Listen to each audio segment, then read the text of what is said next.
Makeup, to me, is an art form. It is a temporary art form that is created and destroyed on a daily basis. But it is still an art form, especially when practiced by what I consider a makeup artist as opposed to a makeup person.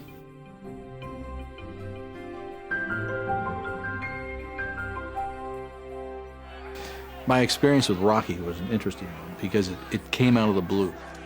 They told me that it was going to be a fight picture, and it was a low-budget fight picture. You know, there wasn't a lot of money in it, but we needed some swollen eyes and some pieces, and there was going to be some blood. Sly's an interesting person to work with. He's a multifaceted individual, and it was his baby. This could be a make or break. All of a sudden, his dream is laying here in front of him. If this movie fails, where does he go from there? He and Sasha lived in this little one-bedroom apartment in Hollywood. Their bed was a mattress that was on the floor. Hanging from the chandelier in the living room was a punching bag and his dog Butkus. And Sly and I would sit on the mattress in the bedroom with the blinds pulled, and he would show me Super 8 films. And he'd say, now this is, I'm going to take a punch here, and he's basically working out the choreography of the fights. And so we literally choreographed the whole fight from watching other fights and seeing how things happen. And then he'd get me pictures and things to work from. So then I went to work and got a cast of his face. At that time, I didn't really have a big lab. I was working in my house, so he came over to my house, and I did a face cast in my kitchen. My grandfather, which started the whole thing, goes back to actually the late 1800s, where he was a wig maker in England. So the family wound up here in Hollywood in the early teens, and basically with a wig shop. One thing that got us kind of started in the business was one day an actor had accidentally shaved off half his mustache and came by in the shop, and he literally duplicated this little mustache. And this was Adolphe Menjou, and they were shooting the original version of The Three Musketeers. And so it's like all of a sudden, Jesus, look what the Westmores did. They saved our butt, so let's go back and see what else they're doing. And that launched the family into the movie business. I have gone all the way from working with Elizabeth Taylor to Rocky, Raging Bull, and 18 years of Star Trek. The process in the very beginning is to get a hold of that script, read through it one time, get all the way through it, get the story idea, and then you go back literally page by page, and you start picking out, and it's usually between the lines. You don't even have to read the dialogue. You just read between the lines, because that's where it'll say, took a jab to the right eye, blood spurted out the mouth. I mean, it'll give you clues through the script if the writer is really putting his visual into the script. Sly's makeup, just as plain makeup originally, consisted of little eyepieces that went right in here, little plastic eyepieces that had cuts in them. And of course, to this day, he still claims he lost all his eyebrows due to me putting these things on and pulling them off.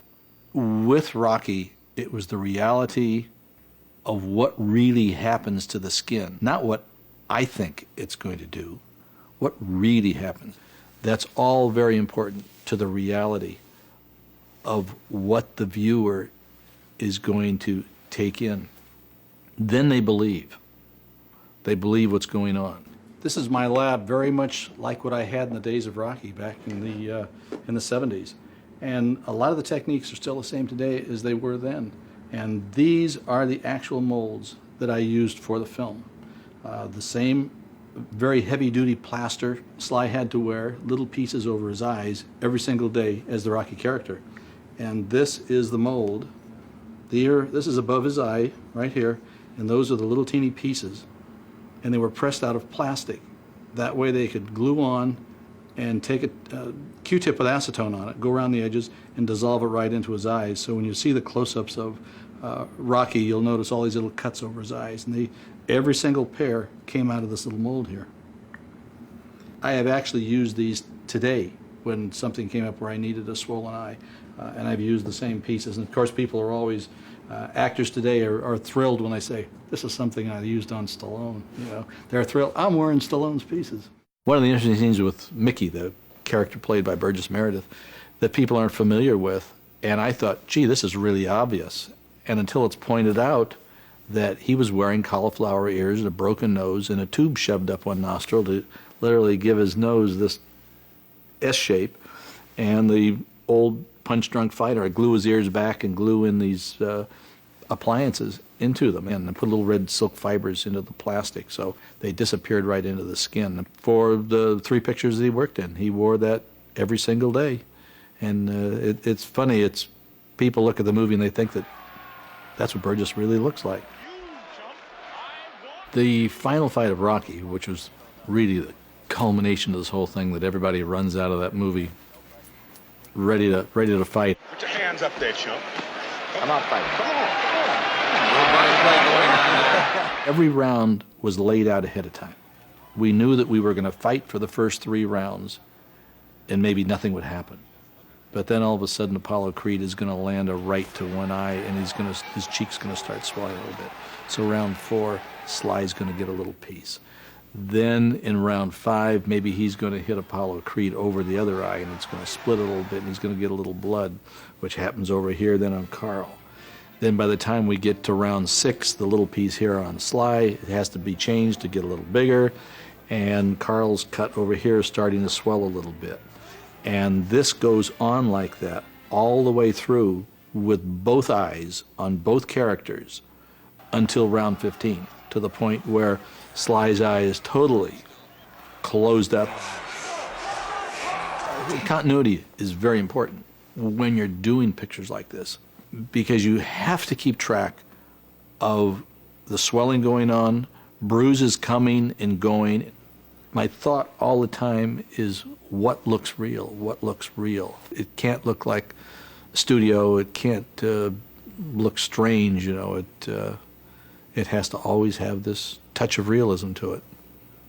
Down here on the table, when we had the multiple molds that changed, these are actually Sylvester Stallone's eyes.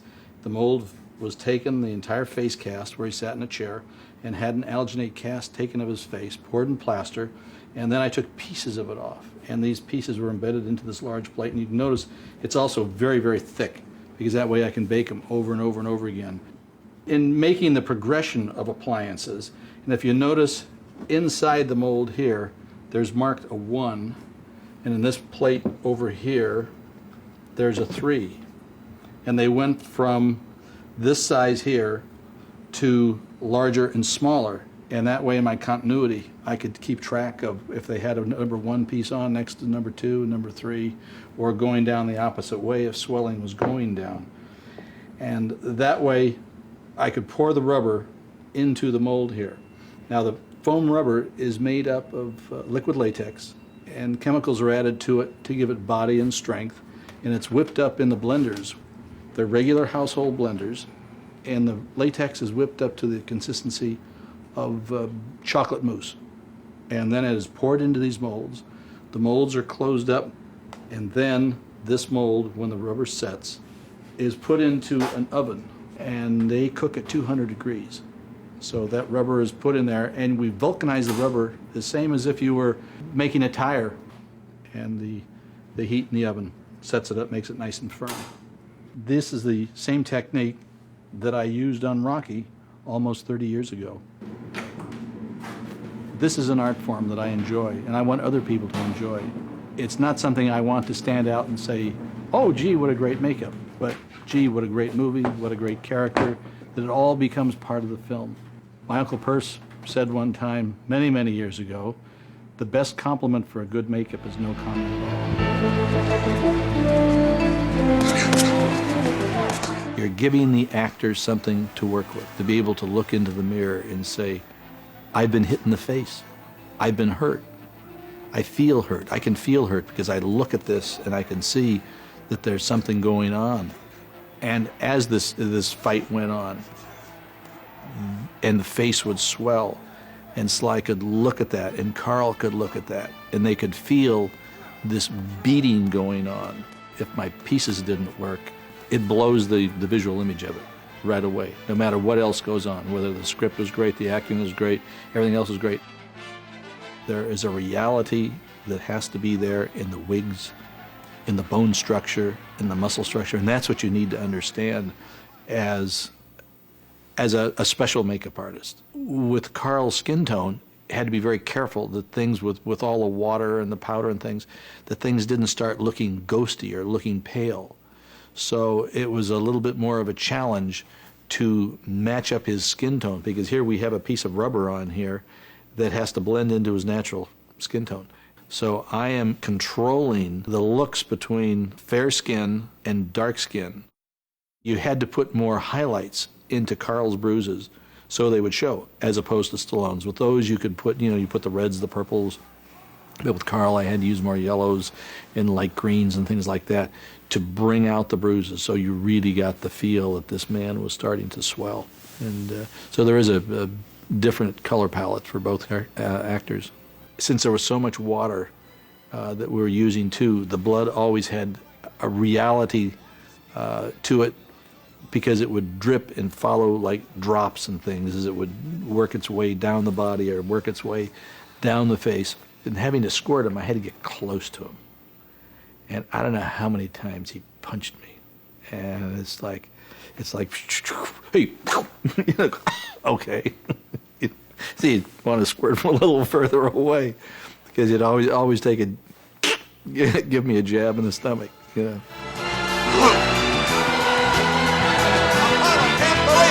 Rocky is a success story of which we all got to be part of, and to be able to feel that success, and that there is, the American dream that does work, whether it's on the screen or in his personal life.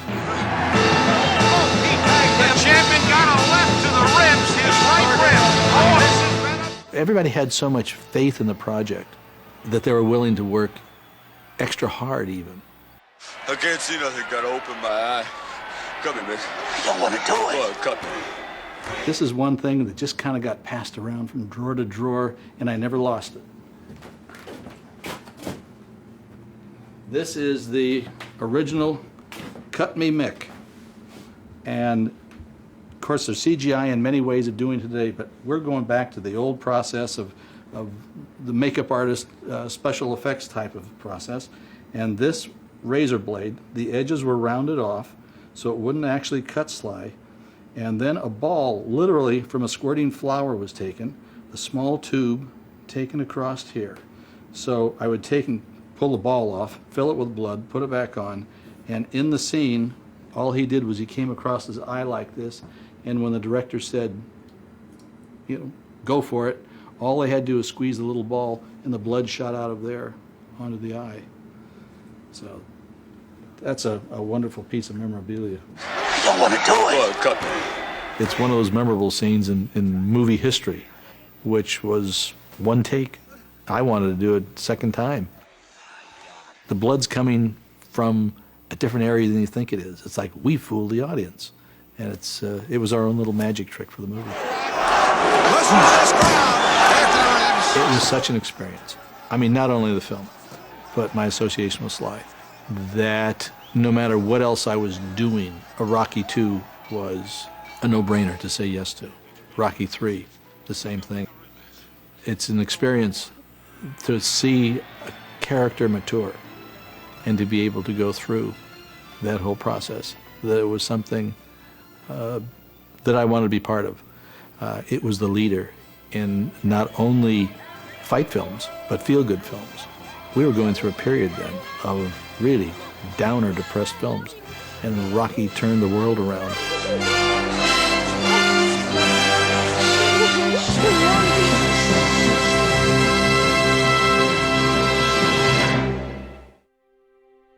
As a makeup artist, Rocky was one of my biggest challenges to that period in time, and literally set a tone for me in my career from that point on. It's one of the real highlights of my career.